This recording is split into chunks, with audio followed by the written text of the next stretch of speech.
Hi, my name is Robert Pincher. First of all, thank you, panel, for a great presentation. Yes.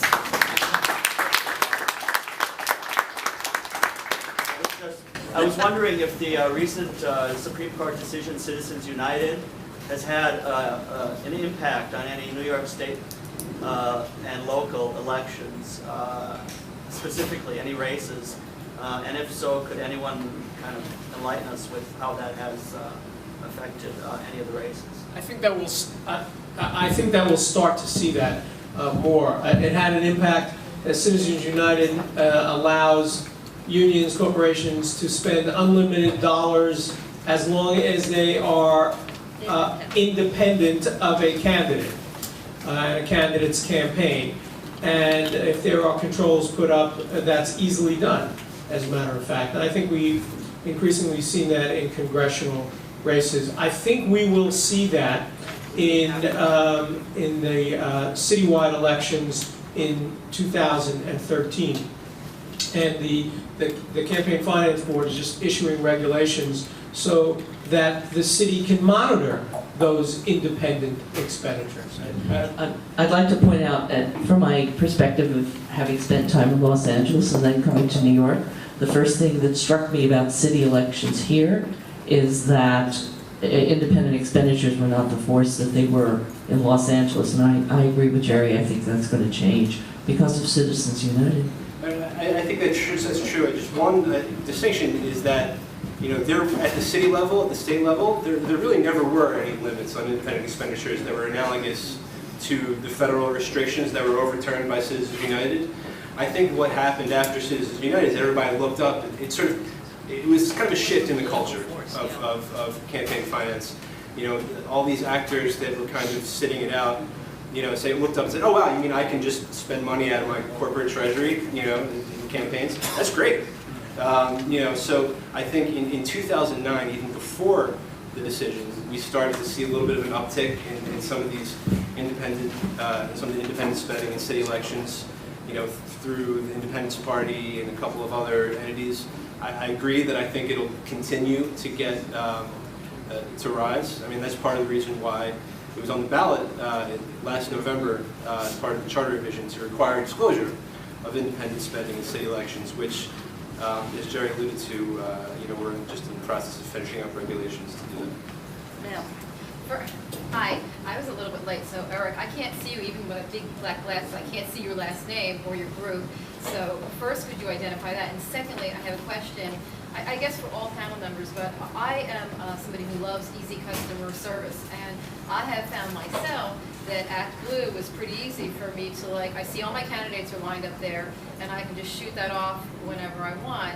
But I myself, as a candidate, am not quite sure whether that's a good thing for somebody like me who, you know, doesn't have that kind of money, or how much money do you actually need to be involved in the Act Blue? Are you familiar with it, where they send you an email and they just give you a list of all Democrats, and you can, I guess you know about it, so I'll let you elaborate. When you run for city office, yeah, we have software we provide to campaigns to do some of those things, but it's, but yeah, I'll let Alice sort of talk to some of the other private people.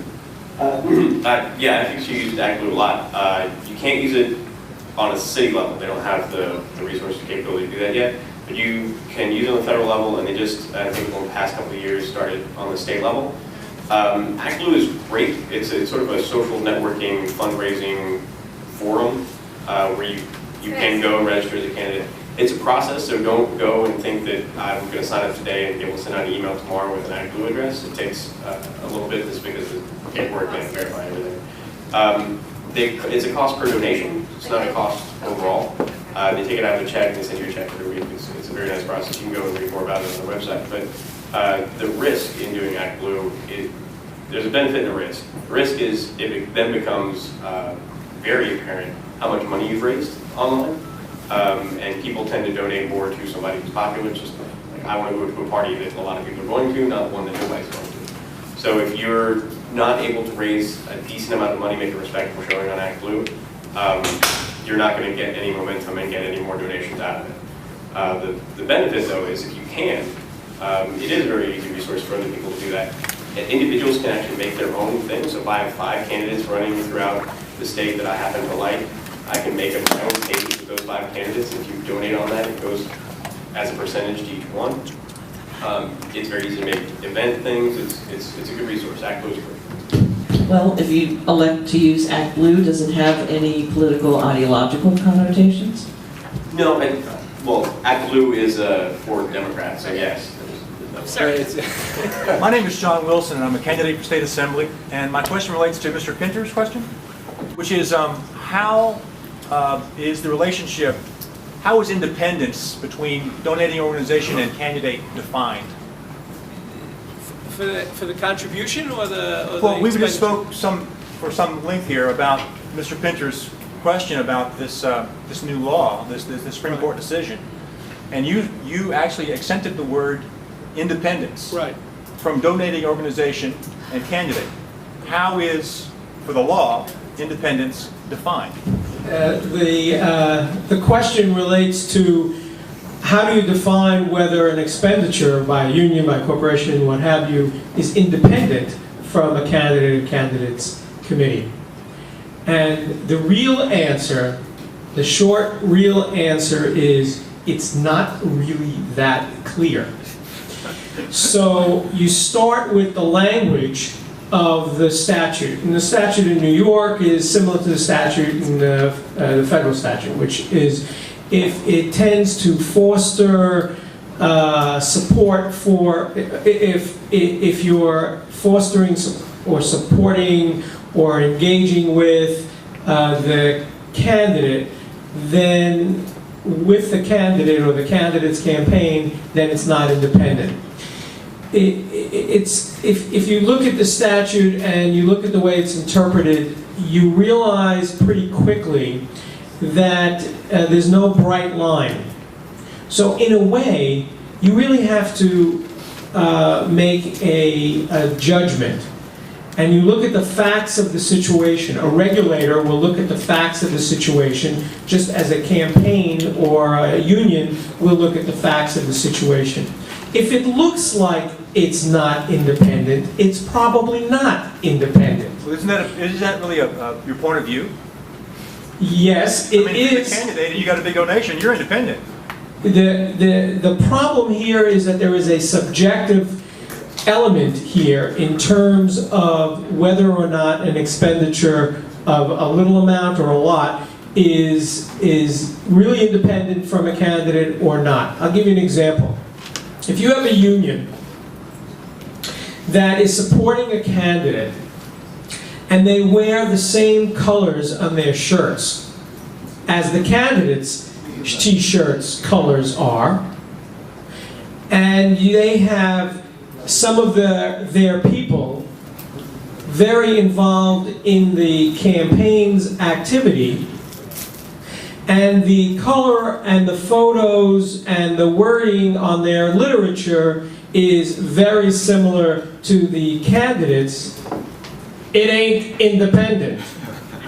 I happen to know that because I represented a candidate and we argued that it was independent, but the CFB disagreed with me because they pointed out the colors of the t-shirts, the photos and the copy on the literature and the people involved in the campaign.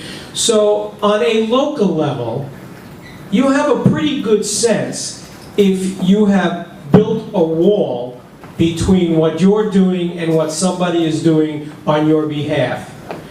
And it's tricky. You like to know either black or white, you like to know that there's a bright line. But in this area, there really isn't. So you have to maintain as good a control of the campaign's parameters and perimeters away from anybody else, what they're doing, as you possibly can. That's the best answer I could give you. Yeah, I would love to jump on this really quickly, because I know that we're running low on time. But in the city system, it's actually a really important issue, because when you come into the campaign, the public financing system, you agree with spending limit, right? So you have a spending limit, your opponent has the same limit. So if you have a group that says, okay, comes to your campaign and says, we'd really like to do a mailing for you, what should it say, right? And you give them a picture, you give them a slogan to put on it, they pay for the mailing. That's an in-kind contribution. That comes out of the limit, the spending limit that you have to spend. If somebody, if you go to, let's say you go to a union, and you go through their endorsement process, and you get their endorsement, and then you go back and you run your campaign. A week later, a mailing shows up in everybody's mailbox. You didn't know about it. That's independent. I think most examples don't come as close to the line as the one that Jerry pointed out. I think most of them are probably pretty clear. Every once in a while there is an instance where you have to make a judgment call, but I think probably 90% of the time it's pretty clear. I mean, one other really clear thing to note is that you're likely to have a universe of voters that you're targeting. Unless you're trying to talk to every single person in your assembly district, you'll find a subset of the people who are likely voters in that district that you'll be talking to. Anybody who decides to do an independent expenditure can't know your universe, right? They have to just figure out who they're mailing to. For us, I was pretty involved in every single one of the decisions about the campaign that we ran. The independent expenditures that some labor unions kindly did for us took me by surprise. In the back. Would both the candidate and the union be in trouble, or just the candidate? Well, in the example that I gave, the question is who would be in trouble? In the example that I gave with the colors and the T-shirts and the photos and the literature and that kind of thing, at the time, it was only the candidate who got in trouble, to use your expression. Going forward, because the city, and actually the state as well, is going to do this, because the city is going to start regulating independent expenditures, then both would get the notice of the Campaign Finance Board and get in trouble. Yeah, the gentleman with the beard. Eric, in matching funds, if you're running for a councilmatic district in New York City, of the amount of money that you are able to raise, what percentage of that we one allocate for fundraising people, for legal people, for various expenditures that one has? I wouldn't prescribe a certain amount. I mean, there are some people who choose to, and I might defer to some of the people whose business is raising money, but you might throw a lot of fundraising events and have to spend a lot of money doing that, or you might do a lot of online or person-to-person fundraising and you'd spend less. You can choose to hire a lawyer to do all your compliance work, or you can have a volunteer, treasurer who's doing it just out of somebody who believes in you and believes in your campaign and is organized and wants to help you out. So I mean, there are lots of different ways to do it. It used to be that a lot of that spending was exempt from the spending limits, but the law was changed because people would try to sneak in a lot of different expenses under that exemption. It was easier to raise the spending limits and get rid of the exemption. So I don't know. I would let some people who do fundraising talk about how much to spend. I'll just say that there's no formula. Every campaign is different. And what I usually advise people to do is, again, from the beginning, figure out what you need to spend on things like staff or legal, and to do the voter outreach separately. Figure out how much you ideally need for both, and that's in putting together your budget of how much you need to raise, and then sort of have it match somewhere in the middle. But a lot of people don't think about or plan into their budget adequately how much some of these things are going to cost, and so then at the end they know they're spending X on mail or robocalls, and then it's all the money's gone and they don't have anyone to help them with their CFB filings and audits and things. So just plan accordingly. I will add this though. I've known a decent number of first-time candidates who go to one or two fundraisers for professional politicians and the open bar and catered and whatnot. And they think they have to replicate that if they're running for a smaller office, and it's just don't. just, if you're paying over half of of your per head coming in the door, then I think you're probably going to end up in a bad light with your voter. I really do understand that my name is Linda Matula, I'm from the West Village, Chelsea districts. I understand every district is different, but is there a recommended range you have to suggest to newbies of how much they should prepare, that they should hold on to their seats? Because that's the minimum amount of money that they're gonna have to raise to run a local campaign. Anybody want to take a ballpark? Oona, you sound like, is it something that you have to raise 25,000? It's like more than I ever thought it would be, was just the answer. But we were running on a third-party line when someone else had the word Democrat above their name, right? So it depends on the circumstances of your campaign. If you're running against an incumbent, all of that will matter tremendously. Are we saying it's $75,000? Are we saying it's $250,000? Oona, fess up, your candidate raised the most money. How much did they actually end up raising? How much did you end up raising? We raised about $170,000 for a state assembly campaign. So that was, and a lot of it was from small donations and then the help of some folks who were able to give more. I just wanted to say, though, in response to the previous question, we didn't spend any money on any events, right? People will come. One of the bars that we did twice gave us some money at the end of the night because it was a Tuesday night. They wouldn't have had any customers unless we had brought some there. So on the contrary, we didn't spend money on our venues. Our venues actually contributed to our campaign. So there's, I think, you can I don't know that people come because they want to give you money. So I don't know if giving people free stuff is necessarily that important necessarily. But just be careful. Just be careful. That's great to have free and things coming from bars and things. Just be very careful because it's not actually free. It's in kind, and there's lots of things that counts against your limit. So just be careful. Yeah, Dan. Sorry, thank you. My name is Dan. I help run the candidate services unit. We've already trained about 500 city candidates. So many are first timers. To your question about how much money do I need or should I project? What's available is all past election cycles, city and state.